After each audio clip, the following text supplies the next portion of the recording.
প্রিয় নবম শ্রেণী ছাত্রছাত্রীরা, আজ আলোচনা করব তোমাদের সেকেন্ড ইউনিট টেস্ট পরীক্ষার লাইফ সায়েন্স অর্থাৎ জীবন বিজ্ঞান সাবজেক্টের অতীব গুরুত্বপূর্ণ একটি কোয়েশ্চেন পেপার নিয়ে।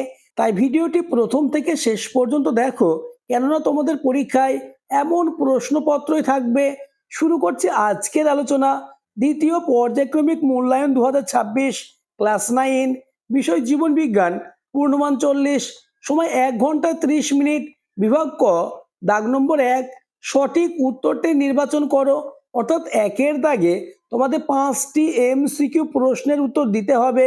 প্রথম কোশ্চেন, প্রদত্ত কোনটির মাধ্যমে সবচেয়ে বেশি বাষ্পমোচন ঘটে? উত্তর হবে অপশন সি। পরের প্রশ্ন, সালোক সংশ্লেষে উৎপন্ন প্রথম স্থায়ী কার্বন ঘটিত যৌগটি হলো? উত্তর অপশন এ পিজিএ অর্থাৎ ফসফোগ্লিসারিক অ্যাসিড।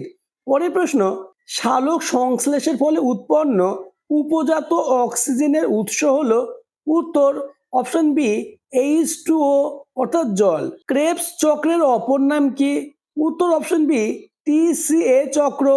নেক্সট কোশ্চেন, পিত্ত নির্গত হয় কোথা থেকে? উত্তর অপশন ডি যকৃৎ থেকে। আমি তোমাদের জীবন বিজ্ঞান পাঠ্য বই খুঁটিয়ে সব থেকে বাছাই করা এমন প্রশ্নই দিয়েছি যে প্রশ্নগুলি তোমাদের সেকেন্ড ইউনিট টেস্ট পরীক্ষায় থাকবেই। তাই জীবন বিজ্ঞান সাবজেক্টে 40-এ 40 পেতে চাইলে পরীক্ষার আগে প্রতিটি প্রশ্নের উত্তর মুখস্থ করে নাও। পরের প্রশ্ন, সবাত শোষণে উৎপন্ন এটিপি এর পরিমাণ হলো? উত্তর অপশন সি 38 অণু। নেক্সট কোশ্চেন নম্বর 7, মানুষের পৌষ্টিক তন্ত্রের কোন অংশে খাদ্য পরিপাকের সমাপ্তি ঘটে? উত্তর হবে অপশন বি ক্ষুদ্রান্ত। নেক্সট কোশ্চেন, মানব হৃৎপিণ্ডের রক্ত প্রবাহ একমুখী রাখতে সাহায্য করে? উত্তর অপশন ডি কপাটিকা। পরের প্রশ্ন, যে শ্বেত রক্তকণিকা অ্যালার্জি প্রতিরোধ করে তা হলো?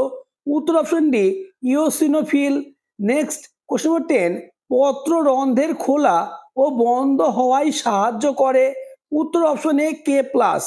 নেক্সট বিভাগ খ, দাগ নম্বর 2, নির্দেশ মতো অতি সংক্ষিপ্ত প্রশ্নের উত্তর দাও। দাগ নম্বর এ, একটি বাক্যে উত্তর দাও যে কোনো দুটি। প্রথম কোশ্চেন, একটি গাছের উদাহরণ দাও যার মূলে সালোক সংশ্লেষ ঘটে? উত্তর গুলঞ্চের আত্তীকরণ মূল। পরের প্রশ্ন, বুকগিল বিশিষ্ট দুটি প্রাণীর নাম লেখো? উত্তর হবে গলদা চিংড়ি ও বাগদা চিংড়ি। পরবর্তী প্রশ্নগুলি আলোচনার আগে যারা এখনো আমার চ্যানেলটিকে সাবস্ক্রাইব করোনি, এক্ষুনি চ্যানেলটিকে সাবস্ক্রাইব করে দাও এবং ভিডিওটি তোমার বন্ধুদের মধ্যে শেয়ার করে দাও।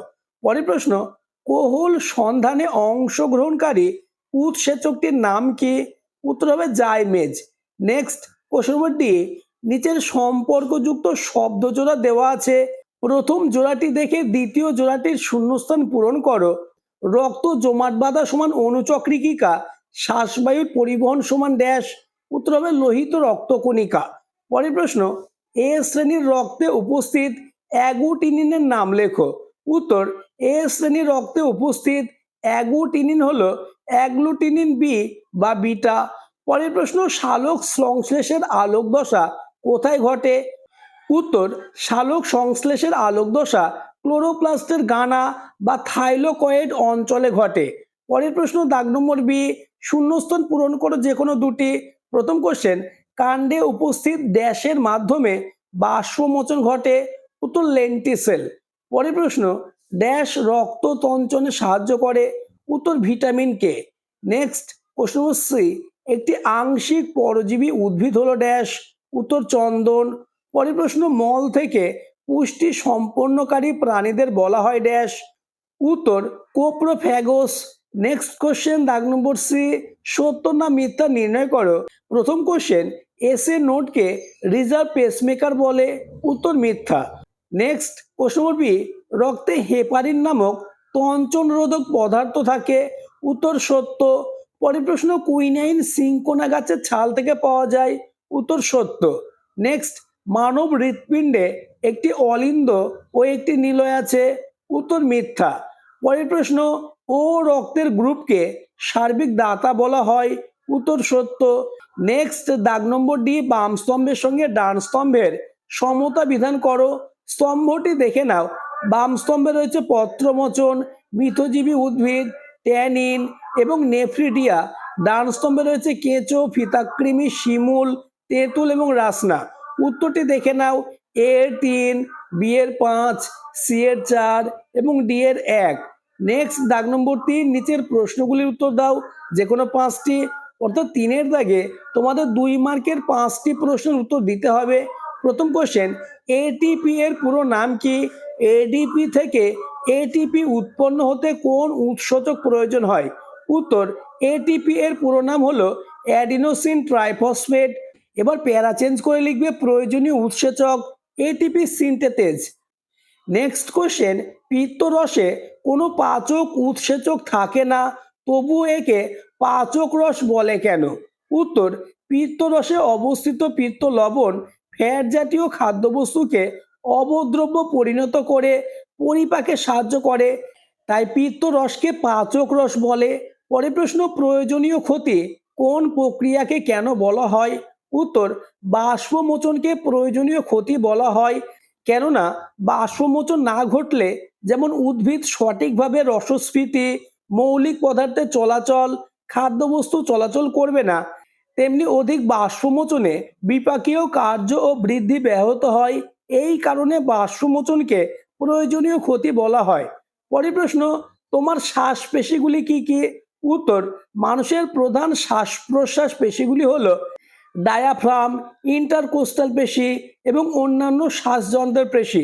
প্রতিটি প্রশ্ন মোস্ট ইম্পর্টেন্স। এই প্রশ্নগুলি তোমাদের পরীক্ষায় থাকবে, তাই প্রত্যেকটি প্রশ্নের উত্তর পরীক্ষার আগে মুখস্থ করে নাও। পরের প্রশ্ন, এ বি ও রক্ত শ্রেণীর উদ্ভাবককে? কোন রক্ত শ্রেণীতে কোনো অ্যান্টিবডি থাকে না? উত্তর, উদ্ভাবক হচ্ছে অর্থাৎ এ বি ও রক্ত শ্রেণীর উদ্ভাবক কার্ল ল্যান্ডস্টেনার। এবার প্যারা চেঞ্জ করে লিখবে অ্যান্টিবডি থাকে না এ বি রক্ত শ্রেণীতে। পরের প্রশ্ন, সুষম খাদ্য কাকে বলে? উদাহরণ দাও।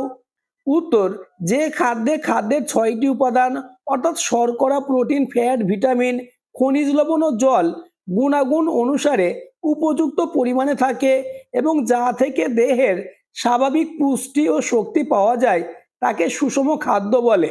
উদাহরণ, দুধ এবং ডিম। পরের প্রশ্ন, ফটোলাইসিস বলতে কি বোঝো? উত্তর, সালোক সংশ্লেষের আলোক দশায় সক্রিয় ক্লোরোফিলের প্রভাবে জল বিয়োজিত হয়ে হাইড্রোজেন আয়ন এবং হাইড্রোক্সিল আয়নে পরিণত হওয়ার পদ্ধতিকে ফটোলাইসিস বা জলের আলোক বিশ্লেষণ বলে। পরের প্রশ্ন, রক্তদানকালে রক্ত ম্যাচিং ঠিক মতো না হলে কি হবে? উত্তর, রক্ত ম্যাচিং বা ক্রস ম্যাচিং যদি ঠিক মতো না করা হয় তবে রক্ত সঞ্চালনের সময় গুরুতর সমস্যার সৃষ্টি করতে পারে। এর ফলে রোগীর শরীরে নানা রকম প্রতিক্রিয়া দেখা যেতে পারে, এমনকি মৃত্যু পর্যন্ত হতে পারে। পরের প্রশ্ন, শাল গাছের ছালে উদ্ভিদের যে রেচন পদার্থটি পাওয়া যায় তার দুটি অর্থকারী গুরুত্ব লেখো। উত্তর, শাল গাছের ছাল থেকে উদ্ভিদের যে রেচন পদার্থ পাওয়া যায় যা হলো রজন। রজনের দুটি অর্থকারী গুরুত্ব হলো, নাম্বার 1, শাল গাছের ছাল থেকে প্রাপ্ত রজন বার্নিশ এবং স্পিরিট তৈরিতে ব্যবহৃত হয়। নাম্বার 2, রজন নৌকার প্রলেপ তৈরিতে ব্যবহৃত হয়। নেক্সট, বিভাগ ঘ, দাগ নম্বর 4, নিম্নলিখিত প্রশ্নগুলির উত্তর দাও। অর্থাৎ 4-এর দাগে তোমাদের 5 মার্কের 3টে প্রশ্নের উত্তর দিতে হবে। এই প্রশ্নের উত্তরগুলি আলোচনার আগে আবার বলবো, যারা এখনো আমার চ্যানেলটিকে সাবস্ক্রাইব করোনি এক্ষুনি চ্যানেলটিকে সাবস্ক্রাইব করে দাও এবং ভিডিওটি তোমার বন্ধুদের মধ্যে শেয়ার করে দাও। প্রথম কোশ্চেন, সন্ধান কাকে বলে? সন্ধানের 3টি অর্থনৈতিক গুরুত্ব লেখো। প্রশ্নের মান 3+2। অথবা উদ্ভিদের জল সংবহন সংক্রান্ত ডিকসন ও জলের মতবাদ লেখো। স্বভোজী ও পরভোজীর মধ্যে দুটি পার্থক্য লেখো। এই দুটি প্রশ্নের মধ্যে যে কোনো একটি প্রশ্ন আসার সম্ভাবনা কার্যত নিশ্চিত। পরের প্রশ্ন, হিস্টোলজির সংজ্ঞা দাও। বাষ্পমোচন একটি প্রয়োজনীয় ক্ষতিকারক পদ্ধতি, ব্যাখ্যা করো। অথবা সালোক সংশ্লেষ কাকে বলে? সবাত শ্বসন ও অবাত শ্বসনের পার্থক্য লেখো। মানবদেহে একটি শ্বাসপেশির নাম লেখো। এই প্রশ্নটি মোস্ট ইম্পর্টেন্স। নেক্সট কোশ্চেন, আরশোলার মুক্ত সংবহন তন্ত্রের চিত্র অঙ্কন করে নিম্নলিখিত অংশগুলি চিহ্নিত করো। যেমন অ্যালোরি পেশি, অস্ট্রিয়া, হৃৎপিণ্ড, পেরিকার্ডিয়াল সাইনাস। নেক্সট এবং আজকের আলোচনা লাস্ট কোশ্চেন, মানব হৃৎপিণ্ডের একটি পরিষ্কার চিত্র অঙ্কন করো এবং চিহ্নিত করো ত্রিপদ কপাটিকা, বাম নিলয়, ডান অলিন্দ এবং মহাধমনী। আজকের আলোচনা এই পর্যন্ত। এমন কোশ্চেন পেপারই তোমাদের পরীক্ষায় থাকবে, তাই প্রতিটি প্রশ্নের উত্তর পরীক্ষার আগে মুখস্থ করে নাও। তাহলে জীবনবিজ্ঞান সাবজেক্ট নিয়ে তোমাদের আর কোনো দুশ্চিন্তা থাকবে না।